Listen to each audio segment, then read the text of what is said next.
Bueno, seguimos con segunda ley, parte 3.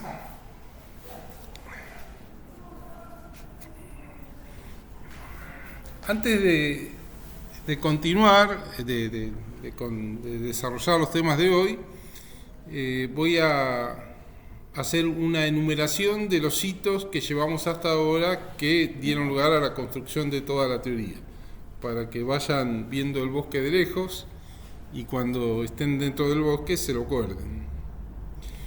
No, el primer hito, o sea, la piedra basal, es la definición de pared adiabática barra diatérmica, ¿no? Eso es la primera cosa importante sobre el cual se van montando todos los otros enunciados y los otros hitos. No, habíamos dicho que dado dos sistemas, A y B, cualquiera sean los estados de A y B que estando en equilibrio, cuando los pongo en contacto a través de una pared rígida e impermeable, si no se detectan variaciones en el tiempo, es decir, no hay flujos de energía, entonces decimos que la pared es adiabática y si se detectan decimos que es diatérmica, ¿no? Entonces, ¿por qué esta definición es tan importante? Bueno, porque nos permite identificar una forma de transferencia de energía que no es ni trabajo ni flujo de masa, ¿no? Es decir, una forma diferente. La hacemos por descarte, dado que la pared es rígida e impermeable. Entonces, cambios en el estado A y B ponen en evidencia que una nueva energía fluye, impulsada por algún gradiente de campo, que no es ni el de presión ni el potencial químico. No es ninguno de los dos. Y bueno, eso ocurre cuando la pared es diatérmica. Entonces, existe un campo cuya inhomogeneidad impulsa tal flujo de energía y ese campo lo llamamos T, y es la existencia de ese campo se enuncia como la ley cero de la termodinámica.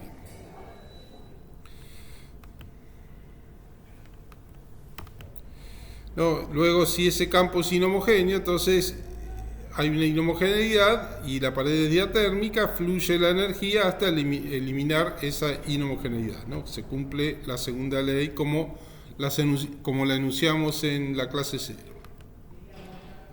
¿No? La inhomogeneidad es eliminada, el flujo de energía es impulsado por este delta T.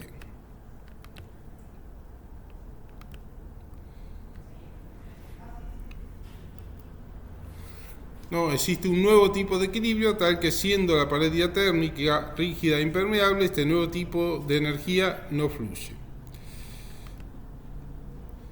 ¿No? El delta T se hace cero cuando estamos en equilibrio, la temperatura es uniforme en el equilibrio, ¿no? Son cosas que ya saben, pero que forman parte de la lista de hitos, ¿no? Entonces tenemos una nueva energía térmica, una nueva forma de transferencia de esa energía térmica que le llamamos calor y que es impulsado por un delta T, un nuevo campo que es la temperatura y un nuevo tipo de equilibrio que es equilibrio térmico, ¿no? Todo surge a partir de la definición de pared adiabática barra diatérmica. Entonces, energía térmica, calor, temperatura, equilibrio térmico.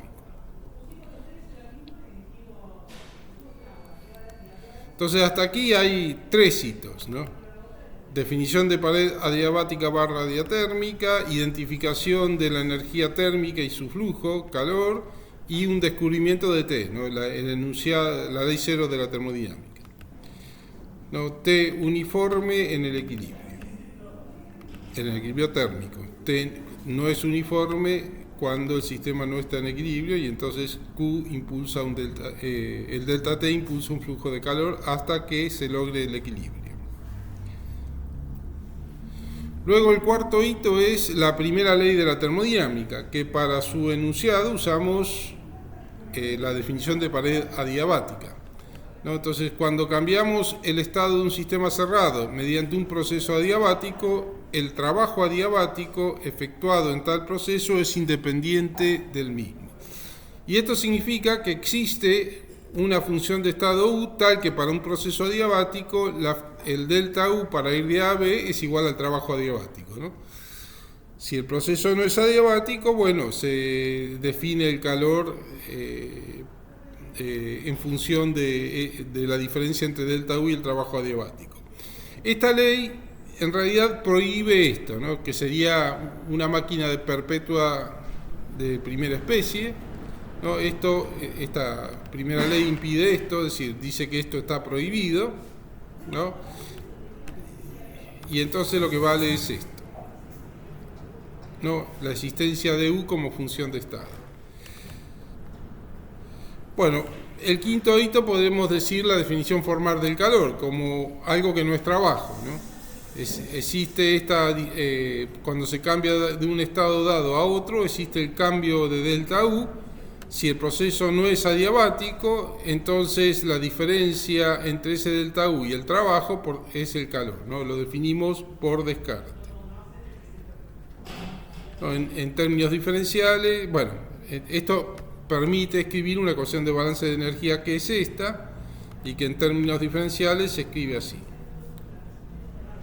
¿No? Cambios de U, de la función de estado, se producen por calor o por trabajo. Después, otro hecho importante es la definición de proceso reversible.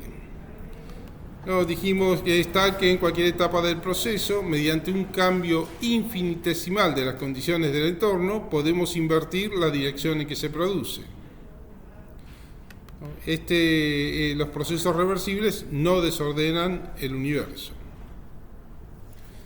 Es decir, no desordenan, por supuesto acá hablamos de un proceso real y irreversible, o sea,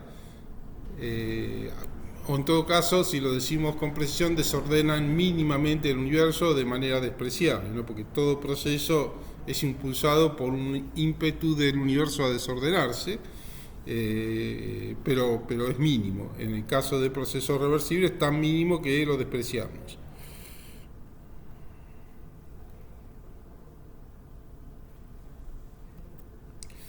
Después, el próximo hito es el enunciado de Kelvin-Planck, ¿no?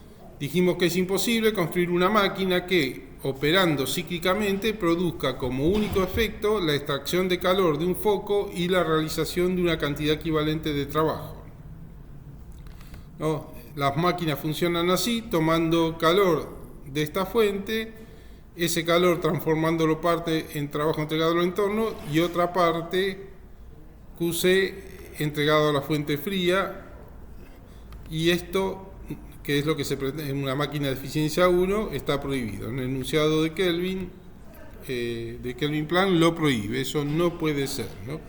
Fíjense que acá el QC, yo hice un comentario en la clase, pero nadie preguntó sobre el tema, no sé si lo habrán entendido. El tema del QC es una cosa que por ahí puede llegar a confundir, porque dicen, bueno, QC es calor disipado, pero uno se pregunta, no, pero si esta máquina fuera reversible, el QC está igual, entonces, y en una máquina reversible no disipa energía del universo, entonces, ¿cómo es esto del QC? ¿Qué es el QC?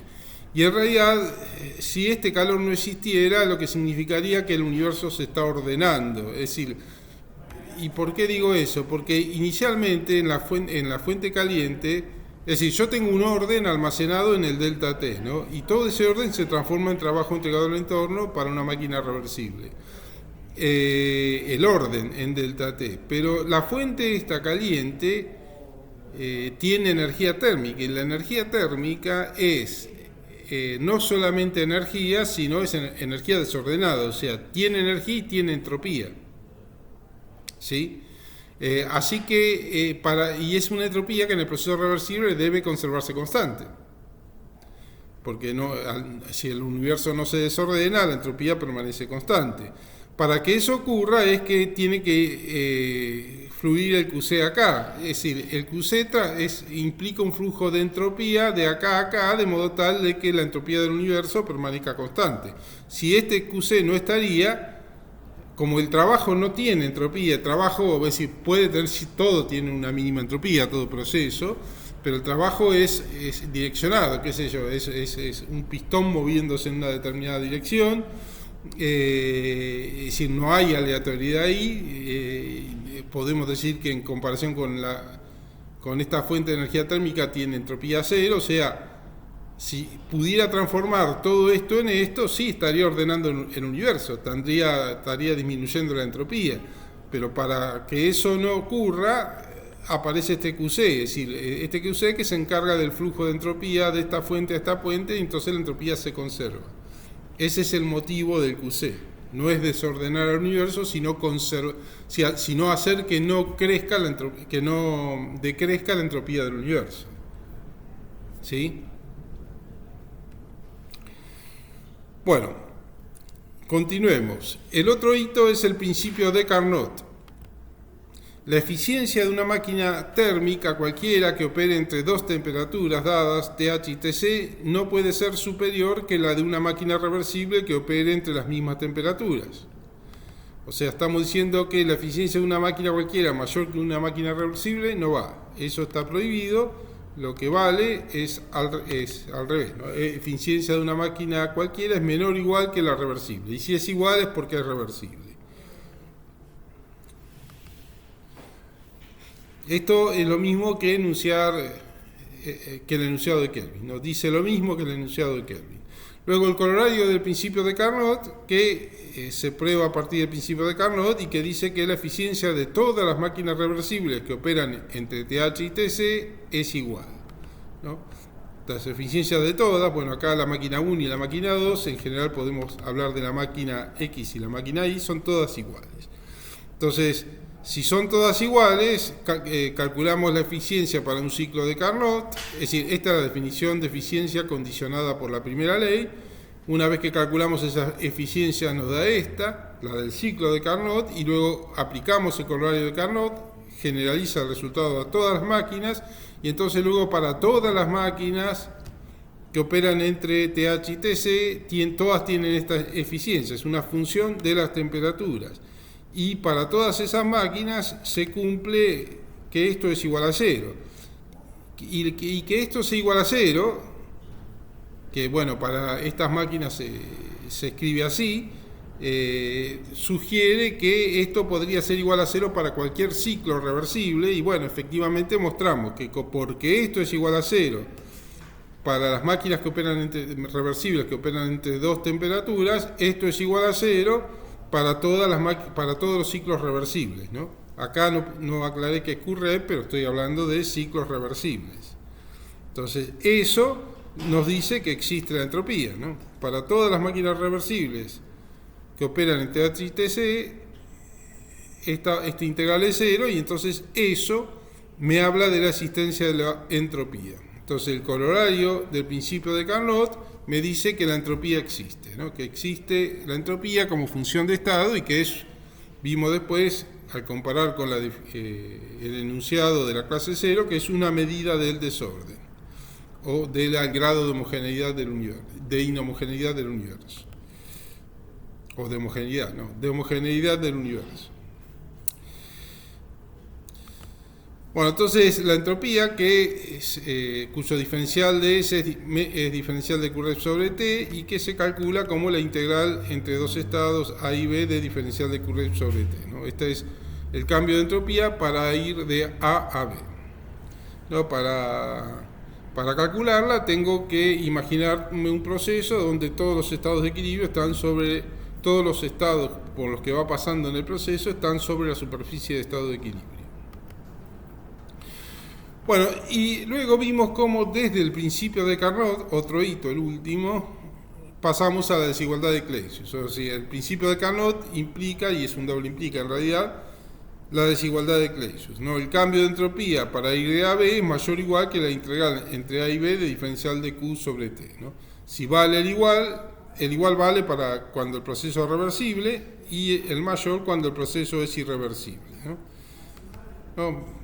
Es que en términos diferenciales lo podemos escribir así: diferencial de S mayor o igual que diferencial de Q sobre T. Y lo más interesante es cuando Q es igual a 0, o sea, para el universo, que es un sistema diabático, la entropía, el cambio de entropía es mayor o igual que 0. Para cualquier proceso es mayor o igual que 0. O diferencial de S mayor o igual que 0 para cualquier proceso. para un proceso adiabático, ¿no? Para cualquier proceso adiabático o para el universo que es adiabático.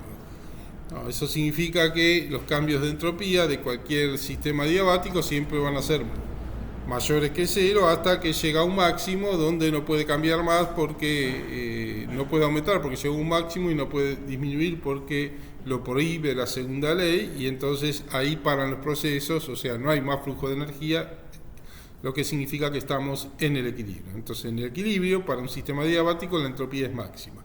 Esto me da una flecha hacia donde apunta el estado de equilibrio, ¿no? Es decir, el proceso es una flecha, el proceso es la flecha, esto es lo que impulsa la flecha hacia un blanco que es el estado de equilibrio. Bueno, son 11 hitos, no se me ocurrió ninguno más, pero con estos hitos más o menos tenemos armada la teoría. La idea de la clase de hoy es formalizar matemáticamente todas estas cosas, hallar una ecuación que se llama fundamental de la termodinámica que reúna las tres leyes de la termodinámica hasta ahora enunciadas. Hay una cuarta más que se llama tercera ley, pero la vamos a ver en la clase 10. Bueno, entonces nosotros tenemos esta ecuación que es una expresión de la primera ley, ¿no? De que la energía se conserva.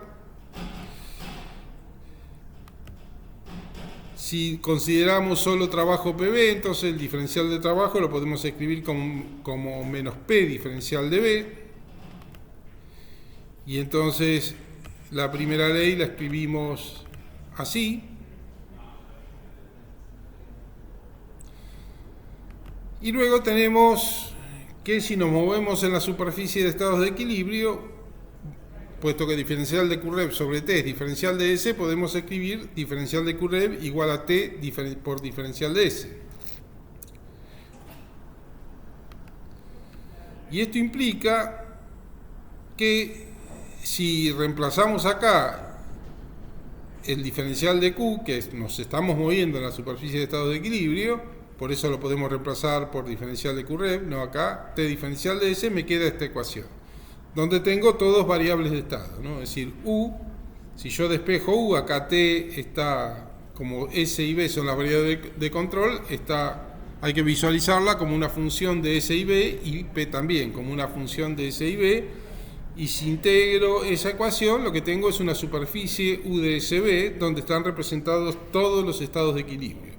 Y se llama ecuación fundamental de la termodinámica porque reúne las tres leyes de la termodinámica hasta ahora enunciadas, es decir, la ley cero, porque hablamos de temperatura, la primera ley y la segunda ley, ¿no? Al aplicar esto, estamos aplicando la segunda ley, al aplicar esto, aplicamos la primera ley, y acá, al hablar de temperatura, estamos aplicando la ley cero de la termodinámica, o sea, las tres leyes se reúnen en esta ecuación y bueno, esta superficie U de CB, de poder obtenerla, nos daría toda la información posible del sistema.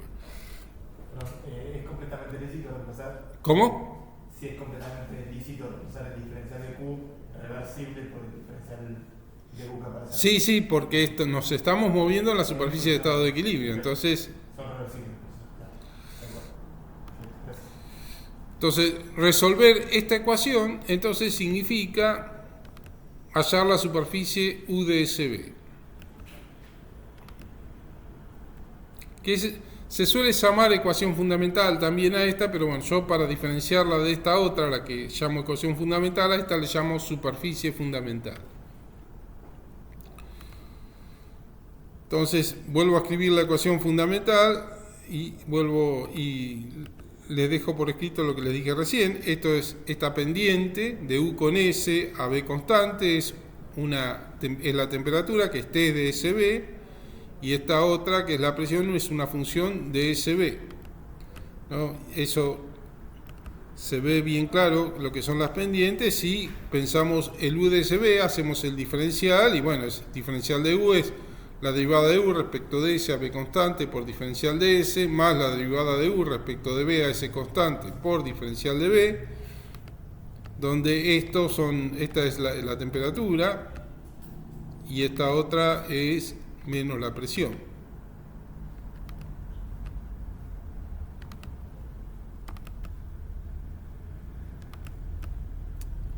Se me resiste, ahí está. Es menos la presión, ¿no? Son las dos pendientes. Esta pendiente que bueno, esto es positivo porque la temperatura es definida positiva, y esta es negativa porque la presión es definida positiva. Acá he dibujado una superficie como está condicionada por esas cosas que le dije, ¿no? La pendiente de U con S es positiva, la pendiente de U con B, que es menos la presión, es negativa, y también he dibujado ambas curvaturas, ¿no? Las curvas así, como positivas. Positiva así, la parábola para arriba; negativa así, la parábola para abajo, ¿no? Las dos curvaturas son positivas. Entonces tenemos que esta pendiente, que como dije recién, es T de CB, es mayor que 0, y esta otra es menor que 0, ¿no? Esta es menos la presión y esto es la temperatura. Y le he dibujado las curvaturas positivas, y para saber por qué les dibujé las curvaturas positivas, bueno, nos preguntamos cuál es el signo de las curvaturas y lo calculamos, ¿no? Es decir, la curvatura es la derivada segunda respecto de S a B constante, o sea, esta es la derivada primera, que es la temperatura; la derivada de la temperatura respecto de S a B constante es la derivada segunda. Tenemos esto, si multiplico por T y divido por T, acá tengo un T diferencial de S a B constante, o sea, esto es un diferencial de calor a volumen constante, dividido un diferencial de T a volumen constante. Así que esto es 1 sobre CB, ¿no? CB, que es diferencial de QB sobre diferencial de TB. Entonces, T es definido positivo; cada vez que le entrego calor a un sistema, este aumenta su temperatura, o sea, CB es positivo, y por lo tanto esto es mayor que 0. Entonces, dibujar esta curvatura como negativa, como una parábola así, dada vuelta, significa que estoy diciendo que o que la temperatura es negativa o que CB es negativo, ¿no? O sea, estoy diciendo una barbaridad. Bueno, entonces ahora calculamos la derivada segunda de esta, de U. No, la derivada primera es menos P, así que la derivada segunda es menos la derivada de P respecto de B a ese constante. Acá multiplico por el volumen y divido por el volumen, y fíjense que lo que tengo es este signo menos este volumen que está acá y esto que está acá, me arman un coeficiente de compresividad, pero en vez de la temperatura constante, a ese constante. El coeficiente de compresividad, que es este KS, que se escribe así, es lo mismo que el de temperatura constante, pero la diferencia es que la entropía permanece constante. Y bueno, en cualquiera de las situaciones, siempre que aumenta la presión de un sistema, su volumen va a disminuir, o sea, esta pendiente siempre es negativa, con este menos se hace más, o sea, esto es mayor que 0 porque capa S es mayor que 0, ¿no? Entonces, esta curvatura también es positiva, que es esta.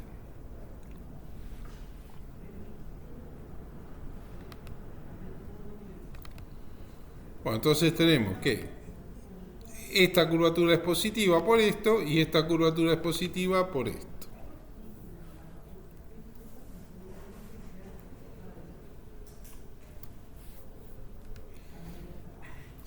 Y ahora, ya antes habíamos hecho esto, comparar dos expansiones adiabáticas, una irreversible y otra reversible. Hagamos la comparación ahora de dos expansiones diferenciales, ¿no? Sean dos procesos diferenciales cualquiera, no adiabáticos, uno reversible y el otro irreversible, que conectan dos estados muy cercanos entre sí.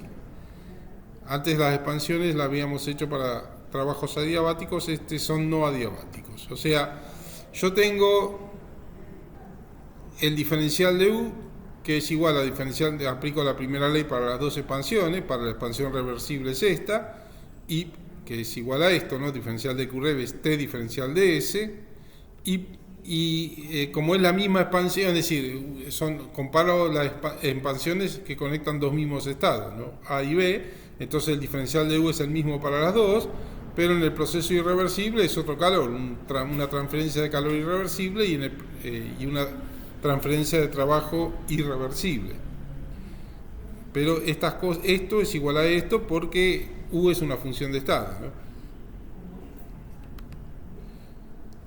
Por la segunda ley, diferencial de Q y rev es menor que T diferencial de S, que es igual a diferencial de Q rev. Entonces, tengo que esto que está acá, este que está acá es menor que esto.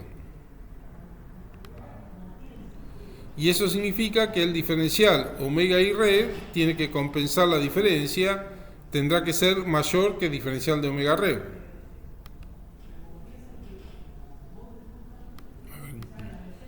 ¿No? Porque esto entonces es menor que esto. ¿No? Diferencial de omega rev es menor que el diferencial omega y rev, y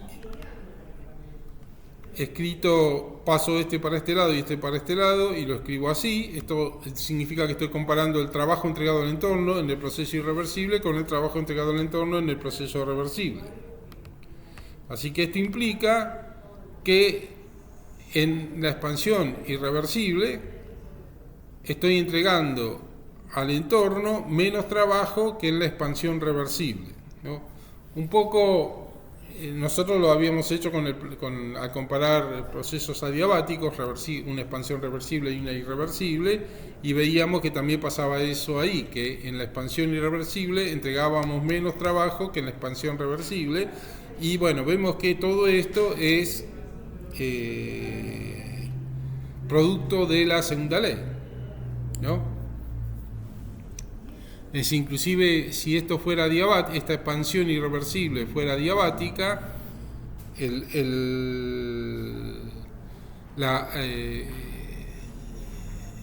al compararlo con esto, es decir, esto no es cero, es decir, el proceso reversible que conecta los dos estados en la expansión irreversible tiene un cambio de entropía porque es irreversible, o sea, esto es distinto de cero, y aunque esto fuera cero, se sigue dando esto, ¿no?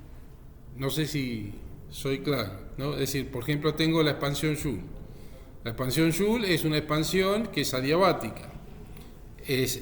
La entropía aumenta en la expansión Joule. Para calcularla tengo que conectar el estado inicial y final a través de un proceso reversible, o conectarlo a través de una trayectoria de estado de equilibrio, y me da un aumento de entropía, ¿no? Esto me da mayor que cero y esto me daría cero. Entonces esto tendría que ser mayor, es decir, tendría que ser la suma de estas dos cosas, digamos, ¿no? Por eso va a ser mayor que esto. O sea, se tendría que dar que esto es mayor que esto y al revés es esto. Entonces estamos hablando de una expansión donde pasaría lo mismo.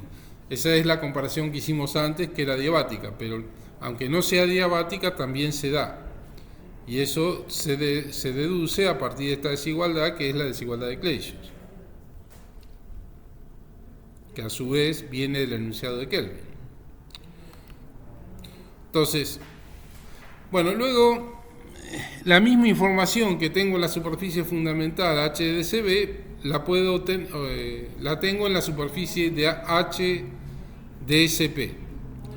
¿Por qué puedo decir eso? Bueno, eso lo puedo probar planteando lo siguiente. Yo escribo diferencial de U, la ecuación fundamental es diferencial de U igual a T diferencial de S menos P diferencial de B, ¿no? Esa es la ecuación fundamental.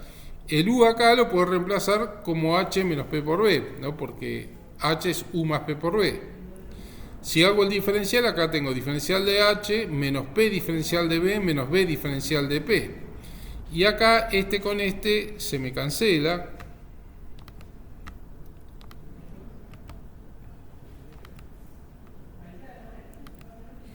Y lo que obtengo es esto, diferencial de H igual a T diferencial de S más B diferencial de P, ¿no? Es decir, otra ecuación fundamental que tiene la misma información que U de SB, ¿no? Porque es la misma ecuación, pero escrita en términos de H, ¿no? Y como las variables de control son S y P, es una superficie de SP.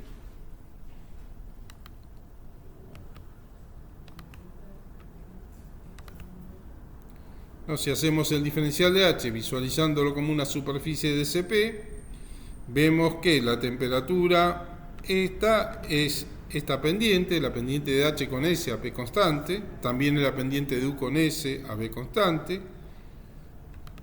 y que el volumen es la pendiente de H con P a S constante, ¿no? Este es el volumen.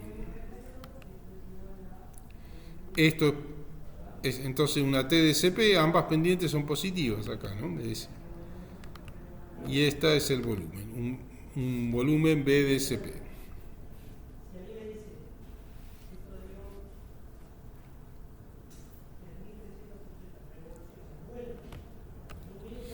Bueno, entonces tengo que la superficie H de CP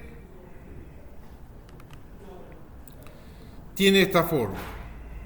Las pendientes ya las vimos, porque son positivas, ¿no? Una es esta que es la temperatura, esta que está acá es la temperatura, pendiente positiva, y esta que está acá, H con P, es el volumen, también pendiente positiva. Y las curvaturas, he dibujado esta curvatura negativa y esta positiva. ¿Cuál es el signo de las curvaturas entonces? La derivada segunda de H respecto de T a P constante es la derivada primera de esto, o sea, la derivada de T respecto de S a P constante. Hago lo mismo que antes, multiplico por T y divido por T y me fabrico acá un diferencial de calor a presión constante. Y acá tengo un diferencial de T a presión constante, lo que me da 1 sobre Cp, o sea que me queda T sobre Cp mayor que 0, T es definido positivo y Cp es positivo porque cada vez que le entrego calor a un sistema aumenta su temperatura, o sea, por eso esta curvatura es positiva.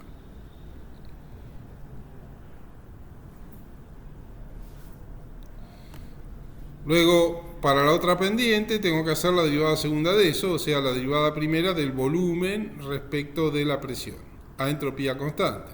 Acá otra vez multiplico por B y divido por B y multiplico por un menos acá y me fabrico un coeficiente de compresividad isentrópico con el otro menos, ¿no? Así que finalmente me queda menos B por KS. ¿No? Esto implica esto y esto implica esto, ¿no? Por la duda, bueno, no, eso no. Se entiende lo de coeficiente isentrópico, ¿no? Tengo menos 1 sobre B por la derivada de B respecto de P a ese constante, eso me da el KS. El otro menos me queda afuera y me queda multiplicado por el volumen. Bueno, entonces, U de SB y H de CP tienen la misma información, ¿no? Las dos surgen de las leyes de la termodinámica, pero ni U de TB ni H de TP tienen la información que hay en U de SB y H de CP. No tienen la misma información. Y ustedes se preguntan por qué puedo decir eso. Y es lo que tengo que explicar ahora. Entonces, SB, acá fíjense que lo que he hecho acá es cambiar el parámetro de control S por T. Y en este caso el parámetro de control S también por T. En los dos he hecho lo mismo, ¿no? Acá tengo SP y acá tengo TP. Entonces cambiar eso, cambiar el parámetro de control me hace perder información CB porque ya que no tiene la misma me hace perder, pero les tengo que fundamentar esa afirmación. Entonces perdemos información cuando hacemos ese cambio. Entonces, antes de explicarles por qué, quiero acordar un código de derivadas para escribir menos de aquí en el futuro. Entonces, una cosa que les quiero hacer notar, que cada variable extensiva de control tiene asociado un campo, ¿no? Siempre van juntos. Van o T diferencial de S o S diferencial de T o P diferencial de B o B diferencial de P, siempre van juntos. Eso pasa, bueno, acá tengo estas dos, pero si aparecen otros términos más, también va a haber una variable extensiva y un campo. Por ejemplo, si escribo diferencial de U, tengo T diferencial de S menos P diferencial de B. Acá los campos son la pendiente y las variables extensivas son las variables de control. Pero no necesariamente tiene que ser así, ¿no? Esta es la ecuación fundamental. No, acá tengo la variable S extensiva y el campo T, la variable B y el campo P. asociado. Si escribiera H, bueno, creo que después lo planteo. Entonces, US, que la pendiente, el código de derivadas va a ser que en vez de escribir la derivada de U respecto de S a B constante, voy a escribir US, que significa que la otra variable extensiva de la ecuación fundamental escrita en términos de U se permanezca constante, ¿no? Es decir, estas pendientes así escritas solamente van a estar así escritas cuando hablo de ecuaciones fundamentales. Hasta ahora tenemos dos, una en términos de U y otra en términos de H. Entonces, cuando digo US es la pendiente de la ecuación fundamental U respecto de S, donde la otra variable de esa ecuación fundamental permanece constante, ¿no? Es decir, a esas variables, qué sé yo, a S y B les voy a llamar variables naturales para U, lo mismo a S y P le voy a llamar variables naturales para H, y entonces cuando yo escribo así, U respecto de una, la derivada, esto significa la derivada de U respecto de una de las variables naturales, la otra permanece constante. Y en vez de escribir todo esto, escribo esto, ¿sí? Esto es para US, para V es lo mismo, la derivada de U respecto de B a S constante, la otra variable, escribo V y la otra variable permanece constante. Con H es lo mismo, ¿no? Es decir, fíjense que acá el rol de variable de control es P y la pendiente es B, pero siempre van juntas, una variable extensiva y un campo, ¿no? Esta es la variable extensiva S, el campo T, el campo P y la variable extensiva B. Entonces, acá es lo mismo. HS significa la pendiente de H con S a P constante, H sub S. La otra variable natural permanece constante. De la ecuación fundamental escrita en términos de H en este caso. Y HP sería la derivada de H respecto de P a S constante, que es el volumen. Bueno, HP es lo mismo, H sub P, digamos, ¿no? Sería, que significa que la otra variable, que es la entropía, variable natural, permanece constante. Un código de derivadas para escribir menos. Bueno, entonces vamos a la pregunta de por qué la UDSB y la UDTB no tienen la misma información. La UDTB tiene menos información, ¿no? Acá yo cambio S por T y pierdo información, ¿no? Yo acá hago la pregunta retórica y no tiene la misma información, y les voy a decir por qué. Bueno, T es US. Estoy usando el código. T es US. Entonces, la UDSB, la forma más general que la puedo escribir es una F1 que será de S y B, que tendrá productos de S por B o S por B al cubo por B, no sé, funciones de S y B, funciones de S solo, más funciones de S solo y funciones de B solo. Puede tener de las tres. Cuando yo hago la derivada respecto de la entropía, esta que está acá, la derivada respecto del volumen, me la pierdo. No, esto es cero, la derivada, y cuando vuelvo a integrar ya no la tengo más, la pierdo. Entonces, si yo reemplazo US por S como variable de control, estoy perdiéndome esta información.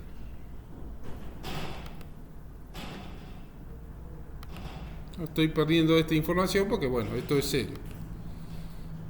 No, para pasar de S a T sin perder información, vamos a hacer lo que se llaman transformadas de Legendre, que también se usan en mecánica, ¿no? Para pasar del lagrangiano al hamiltoniano, bueno, acá vamos a aplicarlas.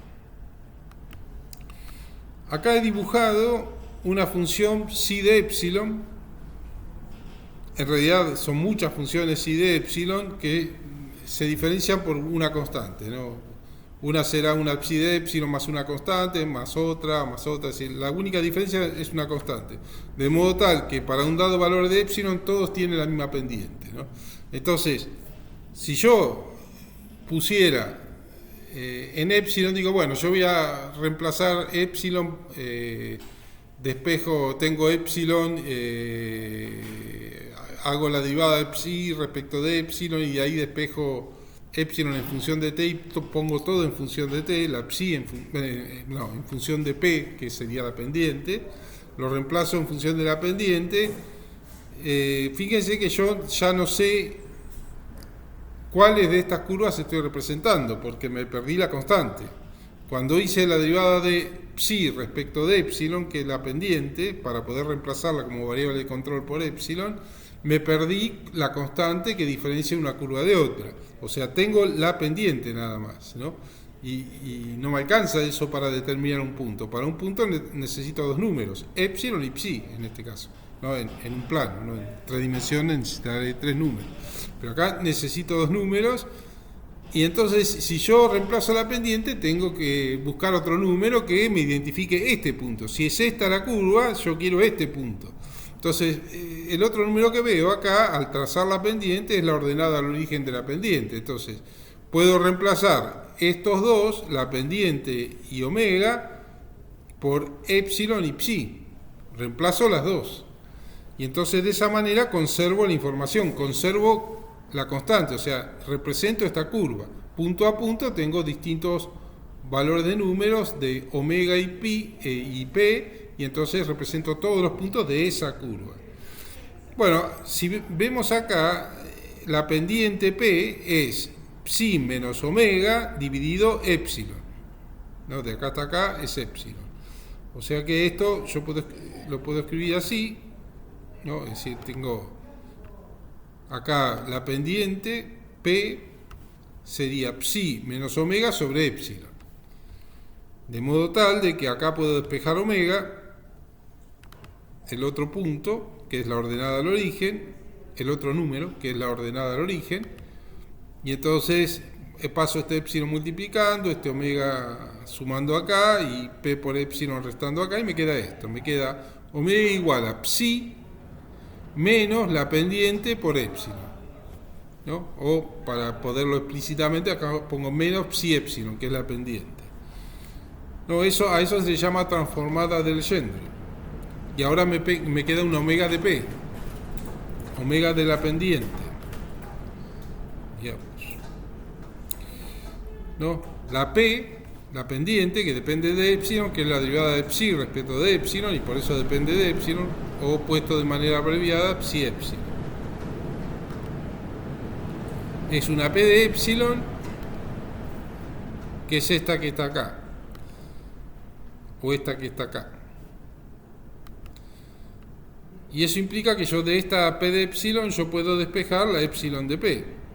No, yo tengo p de epsilon igual a tanto, hago la derivada de psi respecto de epsilon, tengo la función y de ahí despejo la epsilon de p, y entonces reemplazo acá la epsilon de p y reemplazo en psi de epsilon, que va a depender de p ahora también. Bueno, y acá también. Bueno, finalmente lo que tengo es un omega de p. Hago la transformada y me queda todo en función de p. Reemplazo la epsilon que depende de p acá usando esto, y acá esta epsilon que depende de p usando esto. Y tengo una omega de p, que es la transformada de Legendre, que conserva la misma información que la función original, la psi de epsilon. O sea, hablar de psi de epsilon o de omega de p es lo mismo. Nada más que estoy usando números distintos para identificar los puntos de la función, ¿no? En uno uso la pendiente y la ordenada al origen, y en otro esta y esta, ¿no? Las ordenadas y las abscisas.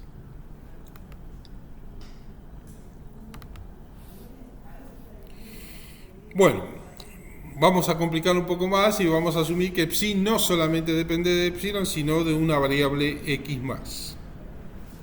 O sea, tengo una psi de epsilon x. Bueno, yo puedo hacer lo mismo, ¿no? Es decir, x, todo va nada más que obtendré una omega de xp.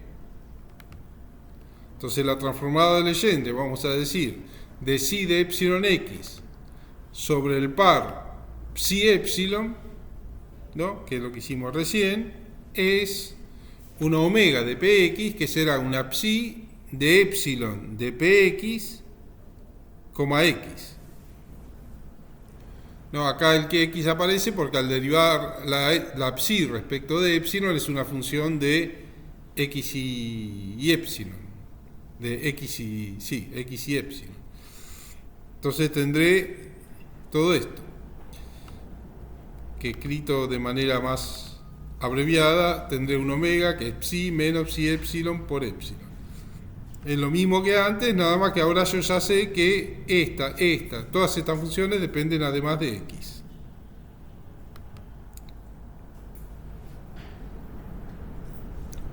No, otra forma es así. Luego también puedo hacer la transformada de Legendre de omega p respecto de x, o sea, hacer una nueva transformada de omega p sobre el par omega x. Y hago lo mismo. Phi, le llamo phi a la nueva transformada de Legendre, será omega menos la pendiente de omega con x por x. Por la sería, bueno, por x, no meto termodinámica todavía. Esta omega es a su vez una transformada de Legendre, que es esta, que es esto que está acá. O sea que me queda, lo que vemos acá es una doble transformada de Legendre, ¿no? Es la doble transformada de Legendre de psi respecto del par psi epsilon y respecto del par psi x. No, es lo mismo.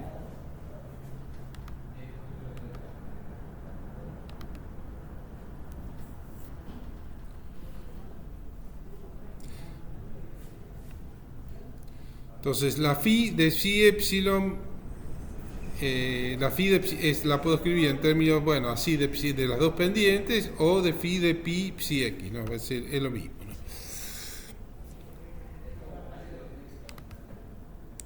Esta omega x que está acá acá lo he escrito, aunque ustedes no preguntaron, porque acá tendría que haber puesto omega x por x y puse psi x por x. Son iguales. No estoy tomándolas como iguales. ¿Por qué las puedo tomar como iguales? Bueno, es una cuentita que se la voy a dar de tarea a ustedes, pero se resuelve fácil considerando esto. Es decir, hago el diferencial de omega a p constante, que es una diferencial de psi menos p epsilon a p constante, ¿no? Lo desarrollo, despejo acá el diferencial de psi a p constante. Y acá también condiciono esto a p constante, este diferencial, y bueno, de estas dos ecuaciones voy a llegar a que psi x igual a omega x, ¿no? Es una cuenta fácil, la tengo al final de esta cosa, pero no, prefiero que la hagan ustedes como ejercicio. Pero es lo mismo, ¿no? Esta omega x es psi x. Porque es normal pensar, es intuitivo ver esto, porque cuando yo hago la transformada para cambiar omega sería sobre el par omega x y reemplazar el x por omega x, no estoy tocando la otra, o al revés. Cuando yo hago la transformada para cambiar p por epsilon, no estoy tocando la parte de x, o sea, para la parte de x, acá hago omega x y psi x, no la estoy tocando, es decir, solamente trabajo con estas dos. Pero bueno, haciendo esto se prueba que es lo mismo. ¿No? Se puede probar que omega x es psi x. Bueno, luego también puedo hacer la transformada de Legendre de si epsilon x respecto del par x, del par psi x, ¿no? O sea, puedo hacer esta, que es gamma igual, le llamo gamma, psi menos psi x por x, ¿no? Es lo mismo, ahora respecto de x. Yo tengo dos variables, epsilon y x, y puedo hacer transformadas de Legendre todas las que pueda, ¿no?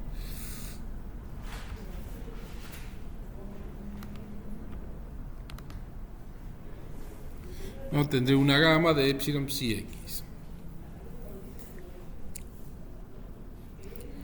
¿No? He hecho hasta tres transformadas. Una doble transformada y dos simples.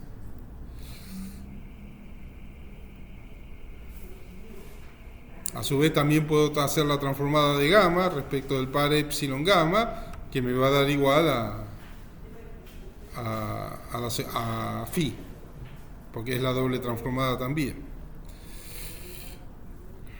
Bueno, entonces veamos todo esto cómo se aplica a la termodinámica, es decir, pensémoslo para las ecuaciones fundamentales de la termodinámica.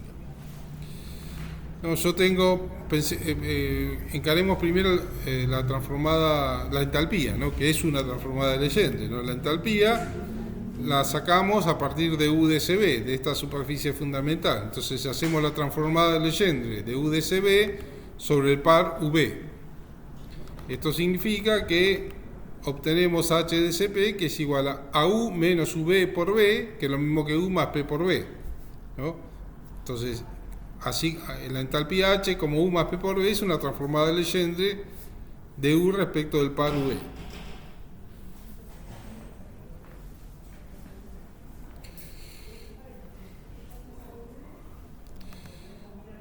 Pero hagamos una que no conocemos, una que se llama energía libre de Helmholtz. ¿No? Para la energía libre de Helmholtz vamos a hacer la transformada respecto del par US. ¿No? Tengo una U de CB y hago la transformada de Legendre de U de CB respecto del par US. En este caso lo que tengo es una F de TB, ¿no? T y B. Son dos variables de control de medida directa. La entropía no es una variable de control de medida directa, pero acá tengo, esto es importante porque tengo dos variables de control de medida directa. Y es U menos la pendiente US por S, o sea, U menos T por S, porque la pendiente US es T.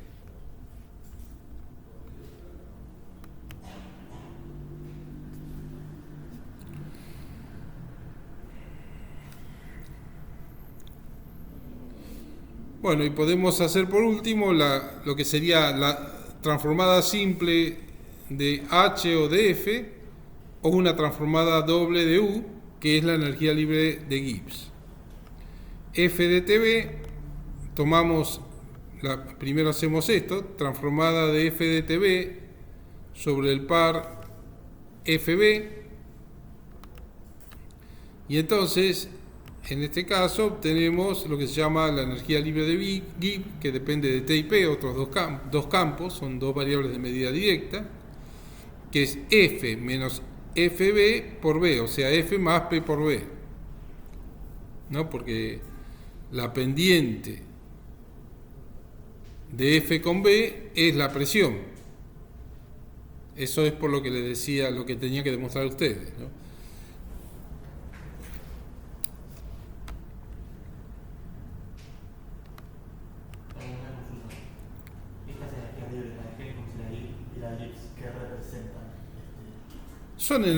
Son energías, representan, es decir, tienen unidades de energía y representan las ordenadas al origen de las transformadas de Legendre para no perder información. Pero después, bueno, vamos a hacer la clase de hoy una interpretación física de lo que es el cambio de F y el cambio de G, pero básicamente lo que es la misma información escrita en términos de otras variables.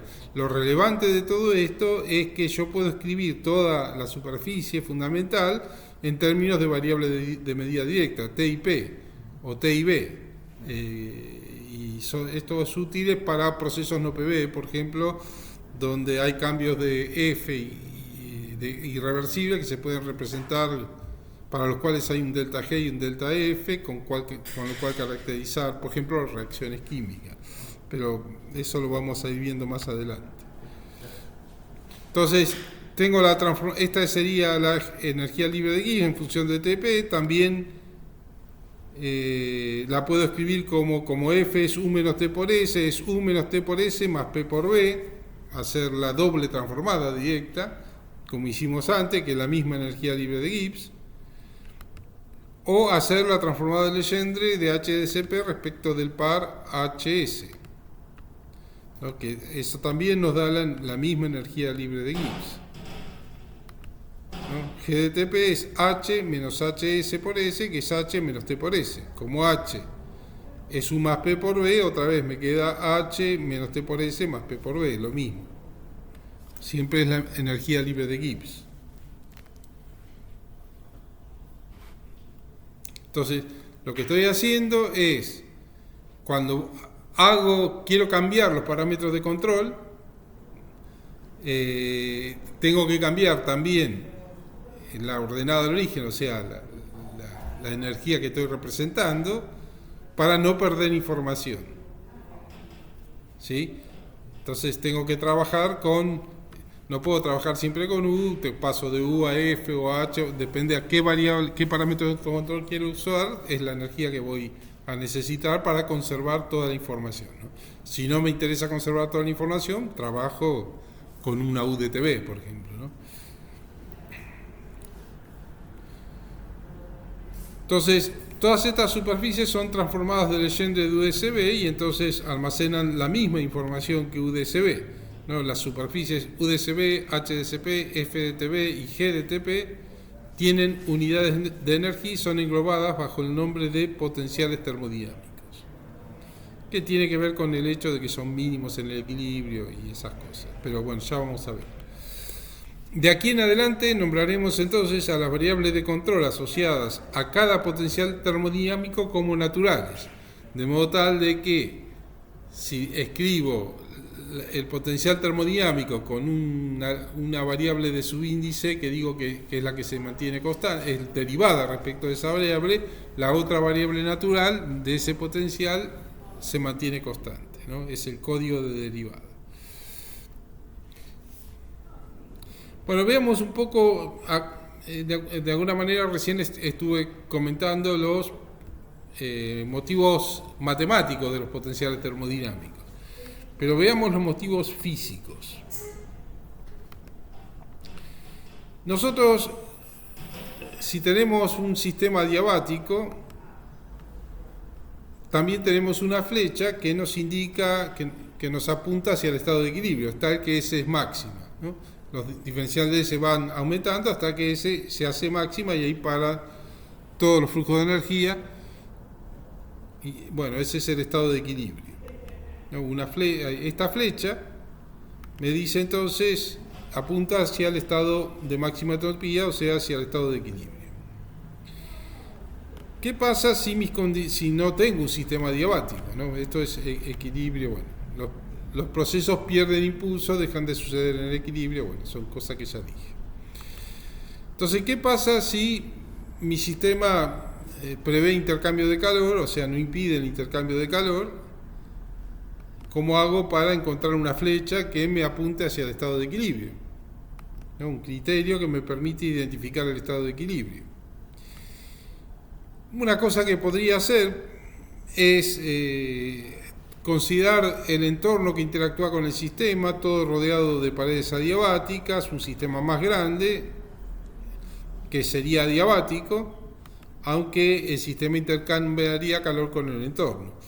En este caso yo diría, bueno, QG es igual a 0 y entonces la entropía del sistema más grande, que es la S del entorno más la S, se escribe así, y aplicando la segunda ley o la flecha que me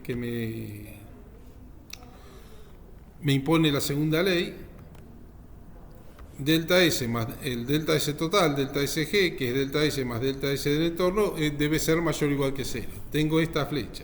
El problema con esto es que se me duplican las variables. Duplicamos la variable de control, porque ahora tengo que buscar el máximo de esta SG y las variables que hacen máximo de equilibrio, que son del sistema y del entorno, son el doble. Entonces, eso vuelve todo más engorroso y poco práctico. Hay una manera de evitar eso y es la siguiente, ¿no? Otro método para la flecha es tratando de plantear flechas en términos de otras energías. Consideremos que de alguna manera las arreglamos como para mantener la entropía constante en un sistema y el volumen constante, que no es difícil porque basta con rodearlos de paredes rígidas. Entonces, la segunda ley me dice que T diferencial de S es mayor o igual que diferencial de Q. Y la primera ley me dice que diferencial de Q es diferencial de U menos diferencial de trabajo. Bueno, cambié el orden de los diferenciales, pero lo mismo. Luego, si consideramos solo trabajo PB, esto lo puedo escribir de esta manera. No, menos diferencial de trabajo es P diferencial de B. Y reemplazar este diferencial de Q en esta desigualdad y me queda lo siguiente. En este caso, si B y S permanecen constantes, lo que tengo es que esto es 0 y esto también es 0. O sea, tengo una flecha, ¿no? Una desigualdad contrastada con 0. O sea, 0 es mayor o igual que el diferencial de U a S y B constante. Esto significa que para cualquier proceso el diferencial de U va disminuyendo, al revés que la entropía, que en un sistema diabático iba aumentando. Acá a S y B constante, la diferencial de U va disminuyendo hasta que llega a un mínimo. Cuando llega a un mínimo se acaban los procesos porque no puede disminuir porque llegó a un mínimo y no puede aumentar porque lo tiene prohibido por la segunda ley. Entonces, finalmente, este mínimo identifica el estado de equilibrio. El mínimo de U identifica el estado de equilibrio, ¿no? Es el mínimo de U, siempre, no hay que olvidarse, a S y B constante.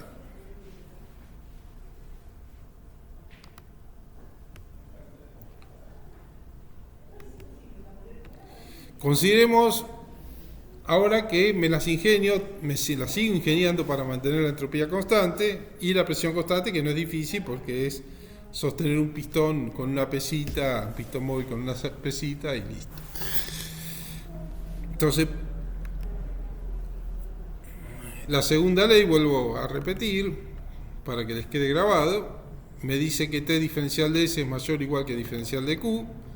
La primera ley me dice esto. No, acá escribí directamente para solo trabajo PB. No, solo trabajo PB.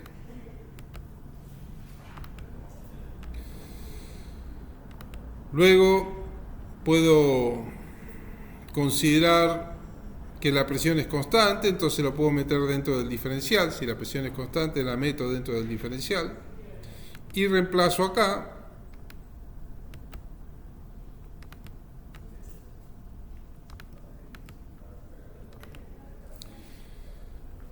Y llego a esta desigualdad, porque al reemplazar acá, después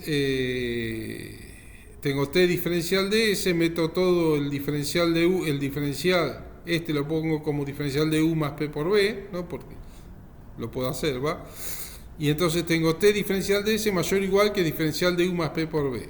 Luego, si además la entropía es constante, bueno, esto es claro que es la entalpía, ¿no? Luego, si a entropía y presión constante, o sea, la entropía también es constante, esto es 0 y esto implica que 0 mayor o igual que la variación, la diferencial de entropía a S y P constante. Entonces, esto significa que todos los procesos hacen que a S y P constante hace que el diferencial de H vaya disminuyendo hasta que alcanza un mínimo. Cuando alcanza un mínimo se tienen que acabar los flujos de energía porque no puede disminuir porque llegó a un mínimo y no puede aumentar porque lo prohíbe la segunda ley. O sea, es claro que esta flecha me indica que H es mínimo en el equilibrio, pero no olvidarse a entropía y presión constante.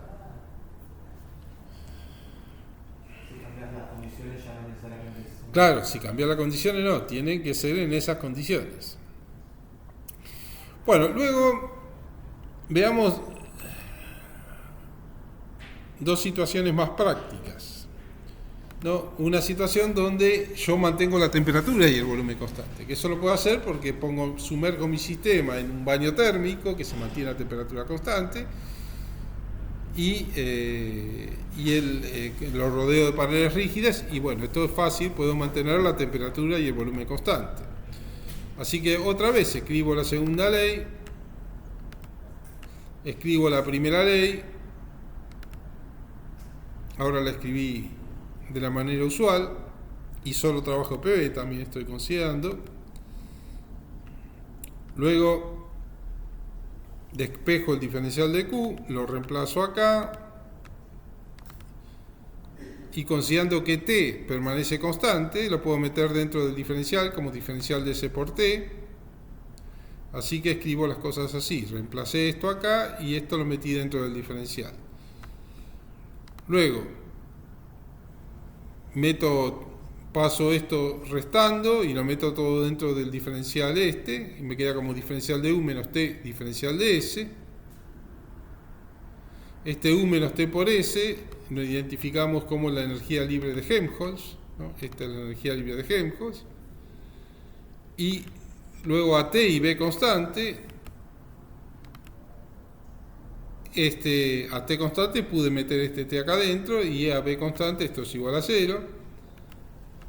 Así que tengo que 0 mayor o igual que el diferencial de F a T y B constante. O sea que otra vez, para cualquier proceso los diferenciales de F van haciendo menores que 0 hasta que llega a un mínimo. Cuando llega a un mínimo no hay más procesos, se interrumpen todos los flujos de energía porque como llegó al mínimo no puede ir más abajo y tampoco puede aumentar porque lo prohíbe la segunda ley.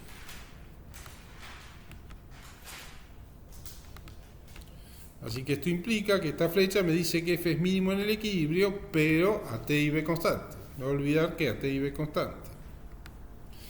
Bueno, y nos queda el último caso, que es temperatura y presión constante, que también es fácil de obtener empíricamente, ¿no? Y bueno, repetimos, ¿no? T es la segunda ley, es T diferencial de S mayor o igual que diferencial de Q, la desigualdad de Clausius. La primera ley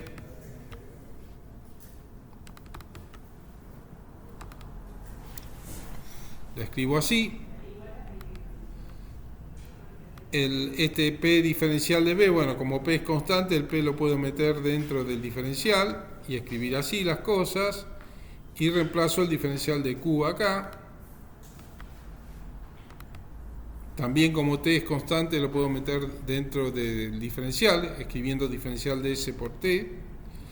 Y entonces las cosas me quedan así. Luego paso restando esto y meto todo dentro de un solo diferencial. 0 mayor o igual que diferencial de U menos T por S más P por B. Pero esto que está acá no es otra cosa que es la doble transformada, ¿no? O sea, la energía libre de Gibbs. Así que a T y P constante, lo que tengo es que 0 mayor o igual que el diferencial de G a T P constante, lo que me da una flecha, no vuelvo a repetir el versito, me da una flecha tal que me dice que G es mínimo en el equilibrio, siempre a T y P constante, ¿no?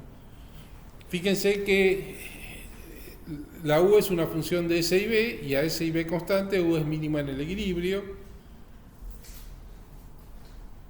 La entalpía es una función de S y P, y a S y P constante es mínima en el equilibrio. La energía libre de Helmholtz es una función de T y B, y a T y B constante es mínima en el equilibrio. Y la energía libre de Gibbs es una función de T y P, y a T y P constante es mínima en el equilibrio. Entonces hay que tener claro que cuando nos preguntamos ¿es mínima respecto a qué?, no los podemos comparar con estados de equilibrio, ¿no? Porque los estados de equilibrio son puntos en la superficie de estado de equilibrio y son los valores de G mínimo, van a ir a parar los G mínimo. Los tenemos que comparar con estados fuera del equilibrio,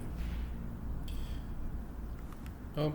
Entonces, si las variables de control son campos T o P, debemos generar un entorno en el que estos campos se mantengan constantes, ¿no? Es decir, no sabemos qué pasa en el sistema, pero ponemos el sistema sumergido en una fuente, en un baño térmico que mantenga la temperatura externa constante, o sometido a una presión con un pistón móvil.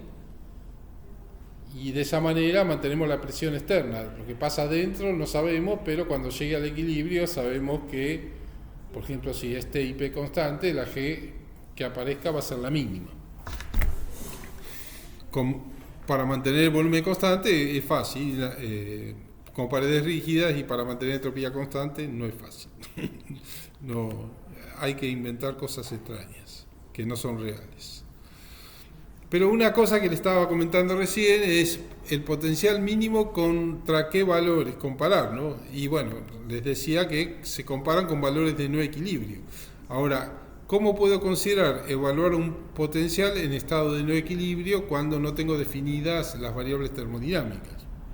Eso también es una pregunta que se podrían hacer. Son preguntas que les robo para el informe. Bueno, en realidad es simple, ¿no? Uno puede concebir sistemas con paredes que impiden los flujos de energía, ¿no? Ya sea paredes impermeables, rígidas, adiabáticas. Tengo el sistema con distintas temperaturas, con distintas presiones,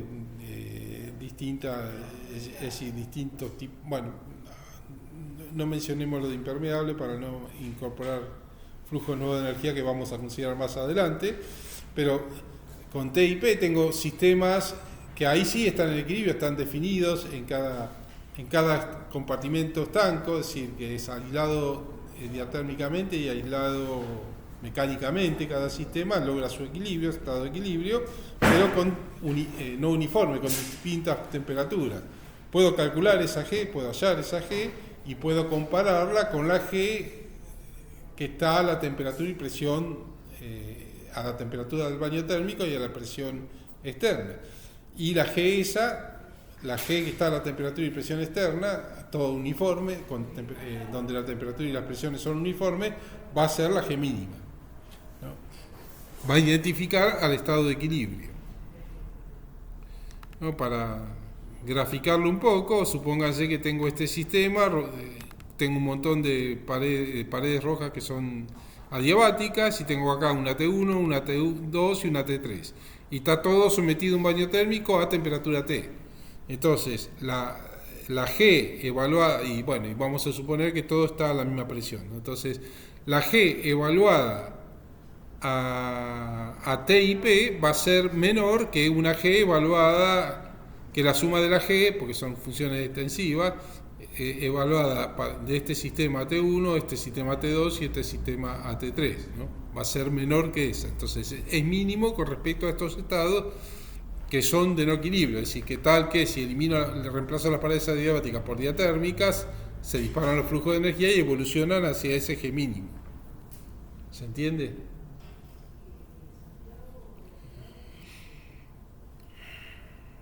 Bueno, veamos la consistencia de estas ideas, de estas cosas, con la desigualdad de Clausius, ¿no? Para que, bueno, en realidad vimos que partimos de la desigualdad de Clausius, pero veámoslo de otra manera. Supónganse que yo tengo un sistema adiabático grande, y entonces QG es igual a 0. El sistema grande, ya lo escribí antes, tiene una entropía de entorno más una entropía de un sistema más chico dentro de este sistema grande, y entonces esto implica que la variación de entropía del sistema grande va a ser mayor o igual que 0, o sea, implica esto. O, escrito en términos diferenciales, implica esto. Supónganse que acá tenemos nuestro sistema chiquito, cuya entropía es S, y está rodeado de es decir, la pared gris es diatérmica y esta pared roja son un foco de calor, ¿no? Está todo a temperatura T, constante. Entonces todo esto es pared diatérmica rígida e impermeable. O sea, el volumen del sistema, de mi sistema, está constante. Y todo esto, bueno, entonces tengo T y B constante en el sistema. Este sistema y todo esto es adiabático, ¿no? Y este sistema intercambia calor. Acá. ¿no? Todo este sistema es adiabático y este sistema intercambia calor con la fuente, ¿no? Un calor a volumen constante, por eso el calor es igual a delta U y implica un calor reversible, ¿no? Porque es un delta U. Pero el QG es igual a cero, ¿no? Todo el calor que entra o sale de este sistema va a entrar o salir al entorno, a todo este entorno, o a la fuente, a la fuente roja.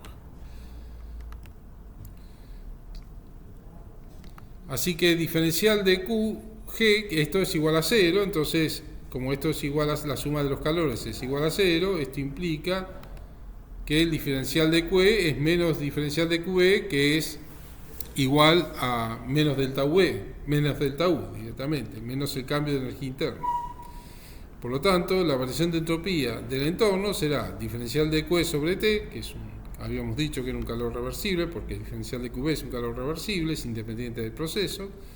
Entonces, diferencial de SE lo puedo escribir como menos diferencial de QB sobre T, lo cual es un delta U, un diferencial de U. Así que esta es la diferencial de entropía del entorno. Luego reemplazo todo acá y tengo que es diferencial de S más la diferencial de entropía del entorno, que es menos diferencial de V sobre T, es mayor o igual que 0, ¿no? Estoy escribiendo la diferencial de entropía del entorno en términos de variable del sistema. Y esto implica que como T es constante, yo multiplico por T y lo meto dentro de un mismo diferencial, y este B es un diferencial de U a B constante también. Bueno, tengo que 0 mayor o igual que diferencial de U menos T por S a T y B constante, ¿no? Y esto no es otra cosa que la energía libre de Helmholtz. O sea, decir esto es claramente lo mismo que decir esto, ¿no? Nada más que acá tengo todo en términos de variables del sistema, y acá tengo variables del sistema y del entorno.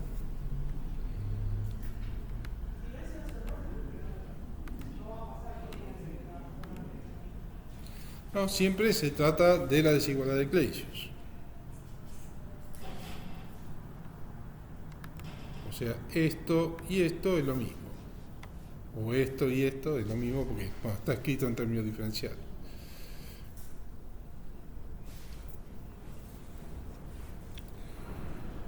Bueno, ¿alguna pregunta hasta ahora? ¿No?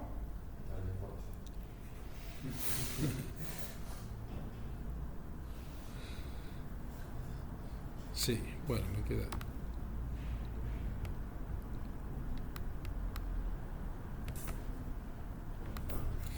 Bueno, veamos la desigualdad de Clausius, ecuación fundamental y potencial termodinámica, o sea, es decir, cómo escribir las desigualdades, como hemos estado escribiendo las ecuaciones. Nosotros,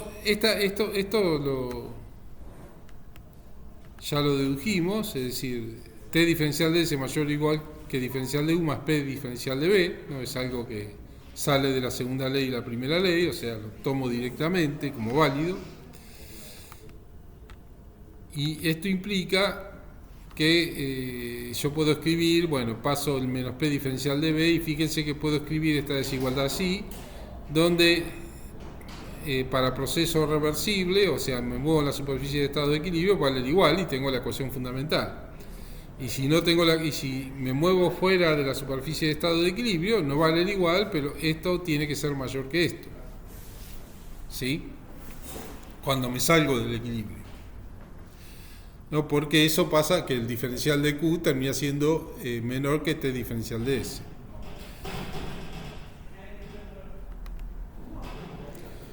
Bueno, luego yo, como sé que H es U más P por B, puedo reemplazar el U como H menos P por B, ¿no? Acá reemplazo el U como H menos P por B,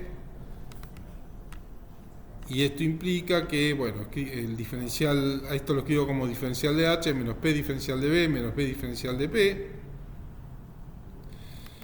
este se me cancela con este, y ahora tengo la desigualdad escrita así, es decir, el igual, cuando me muevo en la superficie de estado de equilibrio vale el igual, y tengo la ecuación fundamental que antes tenía, pero si no, si me muevo, si el proceso es irreversible, vale este mayor, ¿no? Esto ya no es igual a esto, sino mayor que eso, que es algo que viene del hecho de que el diferencial de Q es menor que T diferencial de S.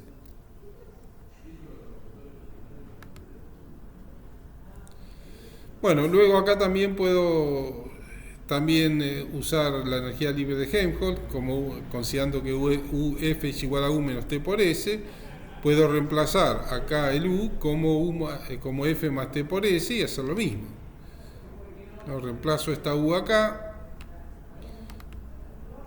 escribo esto así, desarrollo el diferencial, ¿no? Me aparece diferencial de F más T diferencial de S más S diferencial de T,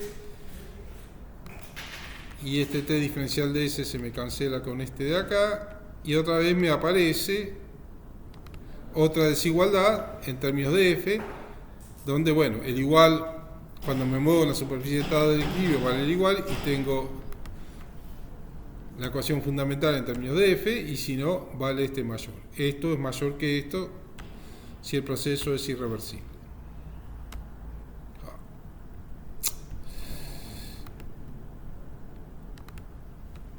¿Qué hice ahí? No, agrandaste la pantalla. Agrandé la pantalla, entonces. No, o sea, creo que todo. No cerró lo que está dictado, creo que cerró lo que está dictado. Yo cerré este, me parece, pero bueno, a ver. Panel de selección, pero no me aparece. A ver. Si no cerró ahí lo voy a abrir. Sí, sí. Pero, a ver, bueno. Guardar, no guardar. Y abro de nuevo.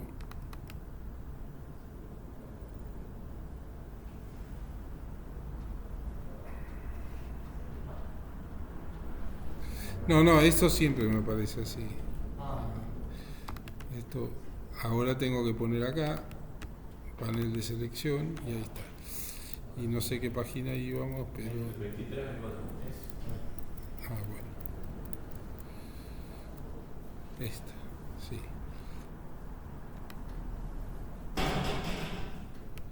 Bueno.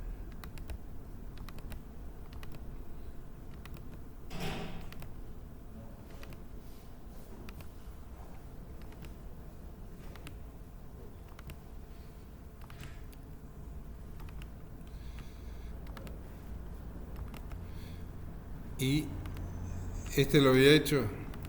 Sí, este también, sí. Sí, está determinado. Me faltaba la de energía libre de Gibbs. Acá esta se cancela con esta. Y tengo la ecuación, hasta acá llegamos. Entonces, ahora considero G igual a H menos T por S. Entonces, de acá H es G más T por S, lo reemplazo acá.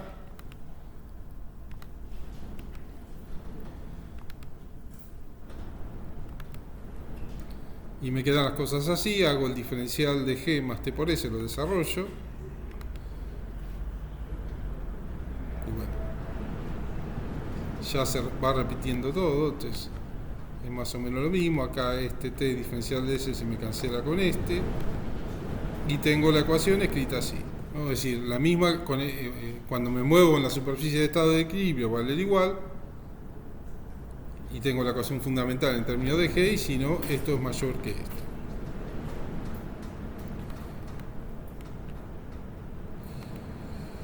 También puedo usar esta definición de G como F más P por B, o sea, verlo desde la transformada del Legendre de F, y reemplazar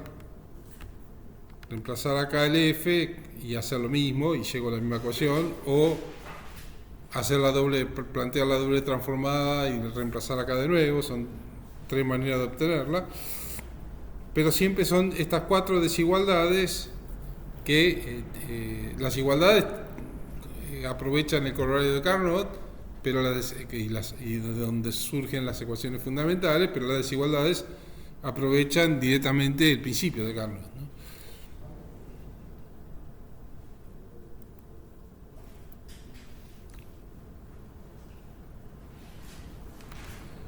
Bueno, ahora hay que ver cómo son estas superficies, ¿no? Si nos movemos en una superficie de estados de equilibrio, una F de TB, bueno, es claro que la entropía es definida positiva, o sea, la pendiente de F con T me va a dar negativa, y o sea, esto es una S de TB, que es menos la derivada de F respecto de T a B constante, que esto es mayor que 0, o sea, la pendiente es negativa, y como P es definida positiva, acá la pendiente también es negativa, o sea, porque P de TB, que es la de menos la derivada de F respecto de B a T constante, es mayor que 0. Entonces, las curvaturas, ¿cómo son las curvaturas? Bueno, tengo que hacer las derivadas segundas de estos, ¿no?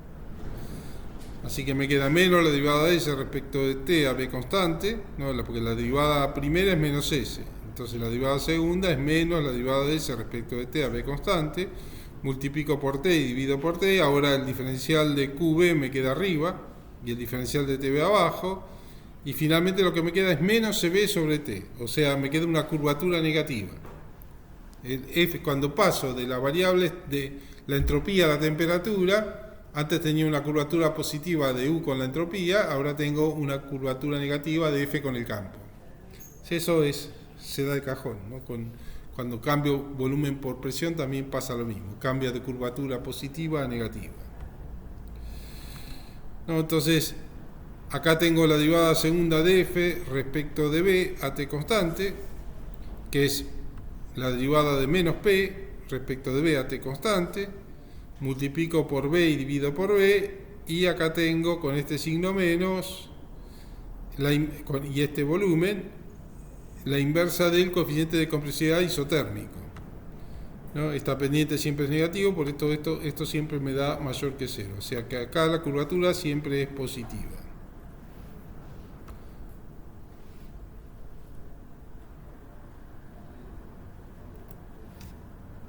Y la superficie queda así, ¿no?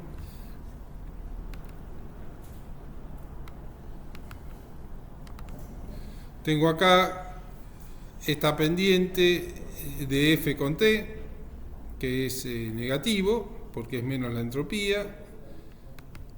La pendiente de F con B, que también es negativa, porque es menos la presión.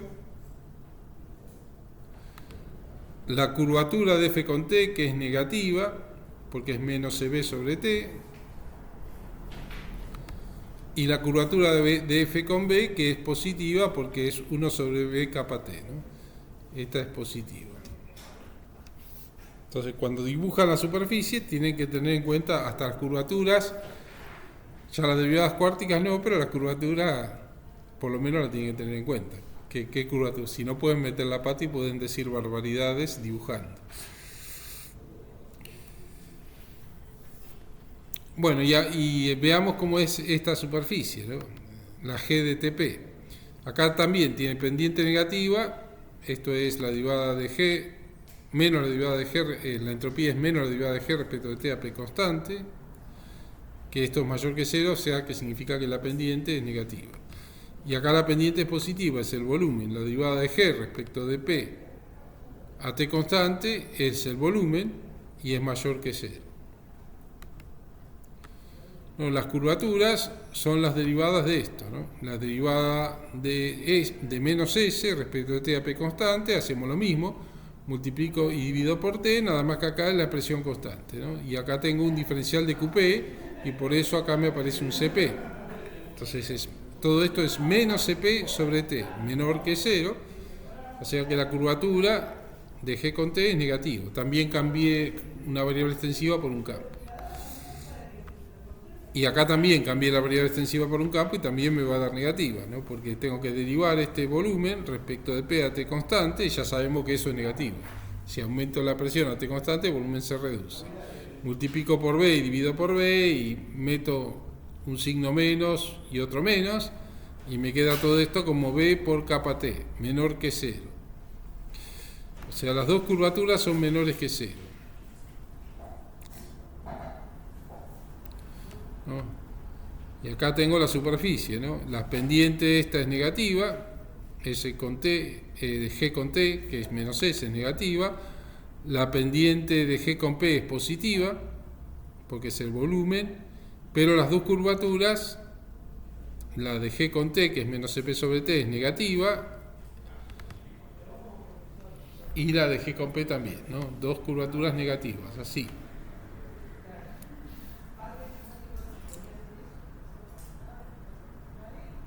Me queda una última página. Porque la última, la 29 es el cálculo que les dije.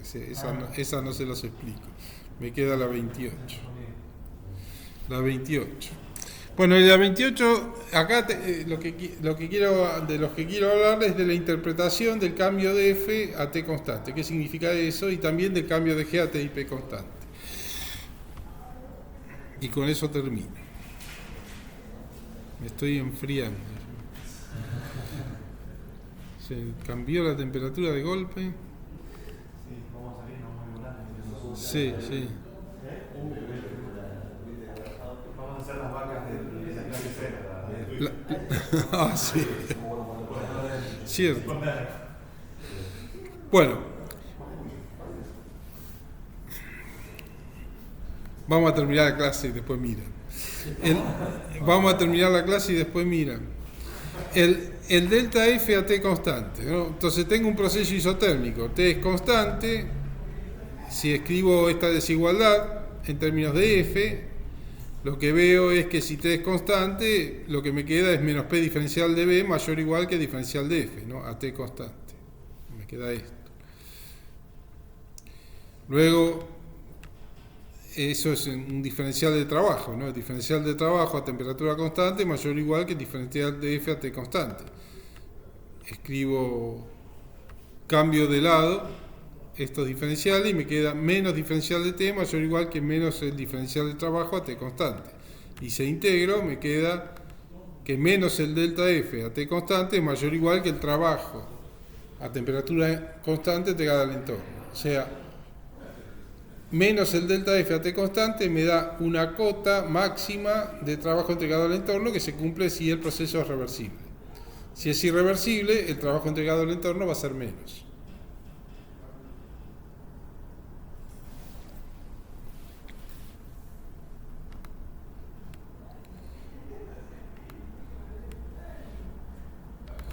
Luego consideramos qué es el significado de delta G a T y P constante. No, nosotros teníamos la desigualdad escrita en términos de G, era esta, pero esto vale solo para trabajo PV, ¿no? Si hay otros tipos de trabajo, ¿no? Supongamos, sin precisar, hablemos de omega O, super O, que es otro, ese O indica otros tipos de trabajo, entonces yo tendré que modificar esta desigualdad. ¿Por qué? Bueno, esta desigualdad la armé a partir de una primera ley que se cortó acá. Pero si hay otros tipos de trabajo, agrego menos diferencial de trabajo de otro tipo. No, es el agregado este. Luego, eso lo reemplazo, primero despejo el diferencial de Q de acá, donde acá este diferencial de otro tipo de trabajo va a parar al otro lado, y el más P diferencial de B también. Y esto lo metía dentro de la desigualdad de Clausius, lo reemplazaba por el diferencial de Q de la desigualdad de Clausius. T diferencial de S mayor o igual que diferencial de Q. Así que el diferencial de Q lo meto acá. Y acá vamos siguiendo el rastro del otro tipo de trabajo agregado. Finalmente, me queda esta desigualdad escrita en términos de U, donde fíjense que la diferencia es, antes tenía más el diferencial de trabajo PB, que es este, T diferencial de S, y ahora agrego más el diferencial de trabajo de otro tipo, ¿no? Que bueno, si es una ecuación fundamental, va a valer igual, ¿no? Bueno, entonces, como yo sé que, le sigo el rastro, los subrayo. Como sé que U es G más T por S menos P por B, lo puedo reemplazar acá para hacer aparecer el G. Desarrollo el diferencial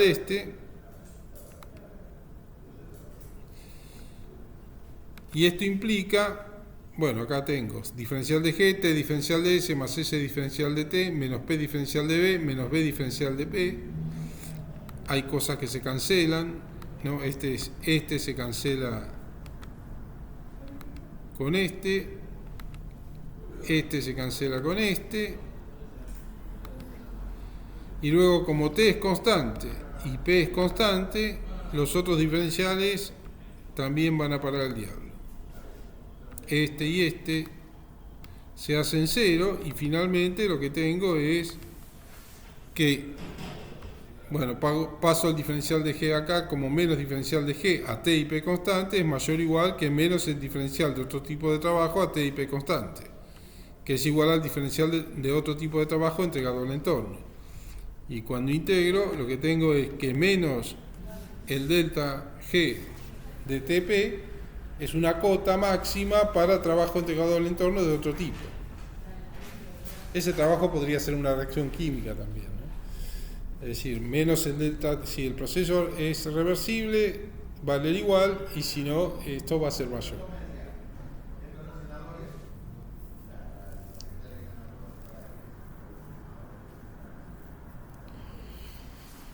Bueno, y con esto termino la clase de hoy.